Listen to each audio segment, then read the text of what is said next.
Hey guys, welcome back to my channel. Before we dive into the video, make sure to subscribe and ring the bell icon. Let's dive in. I'm Tiffany, 28 years old. I stood frozen in my living room, staring at my parents and my pregnant sister, Lily, in complete disbelief. Lily was sobbing uncontrollably, while my mother scolded me, calling me heartless for refusing to help her. The whole thing felt like something out of a nightmare. But this time, it wasn't a dream. It was my real life. Cook 1 *. Imagine your own sister stealing your boyfriend, and then your parents demanding you pay for her mistakes. Growing up in a middle-class family, I was always the responsible one. Lily, 3 years younger, lived in her own little world. Our parents, especially Mom, spoiled her beyond reason. If Lily wanted a new outfit or the latest phone, she got it without question. Meanwhile, I had to work part-time after school just to afford what I needed.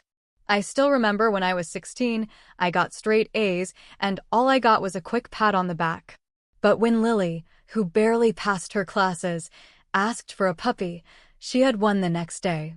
After college, I finally built a life of my own. I landed a great job at a well-known advertising agency, rented a nice apartment, and started feeling independent.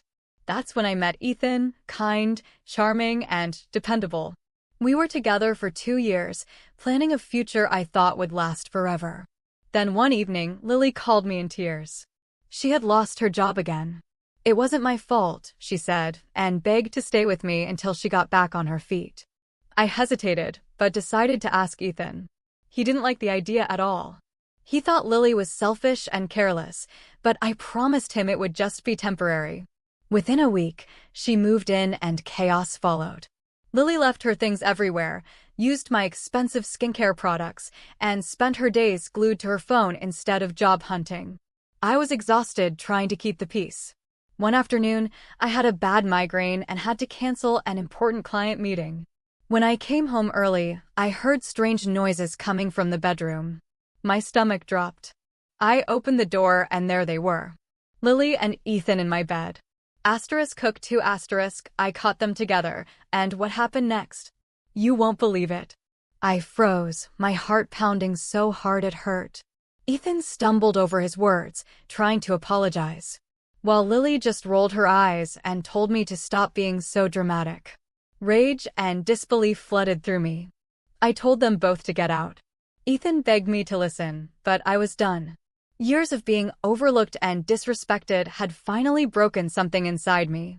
That night, my mom called and screamed at me for kicking Lily out.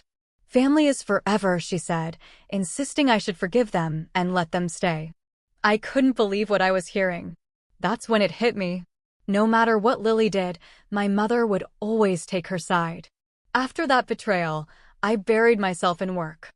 I threw all my energy into my career and eventually it paid off. I got promoted. It was a small win, but it felt like the start of something new. To celebrate, I met up with my old college friend Ryan. We laughed, talked for hours, and it felt so easy, like a weight had lifted. I realized Ryan had always been there for me, fixing my car when I broke down in college, listening when I needed to vent. That night, after a few drinks, we ended up at his place. One thing led to another. The next morning, I woke up confused, unsure what it meant, but Ryan was calm. He told me he liked me for years. At first, I didn't know how to feel, but his honesty and patience drew me in. Within a few weeks, we were officially together. His parents welcomed me with open arms. For the first time, I felt truly seen and appreciated. 6 months later, Ryan proposed on a sunlit beach, waves crashing behind us. I said yes instantly. We planned our engagement party at a beautiful restaurant downtown. I invited my friends and Ryan's family, but not my parents or Lily. The next day, Mom called, furious. She said I was acting like a child. I reminded her of what Lily and Ethan had done and how she defended them.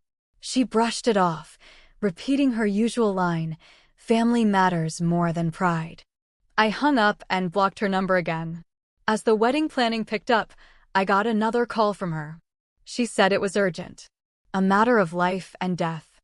Against my better judgment, I went home. When I arrived, Lily was crying on the couch. She said Ethan had left her and that she was pregnant.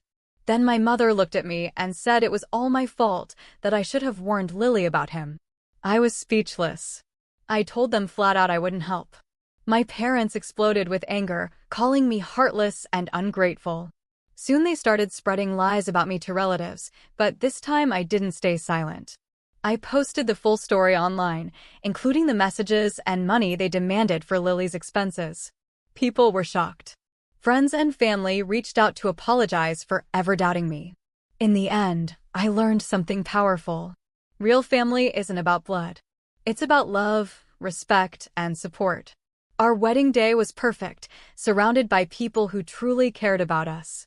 People who celebrated our happiness instead of draining it. Ryan and I flew to the Maldives for our honeymoon, ready to begin a new life, one free from guilt, manipulation, and the toxicity I had finally left behind.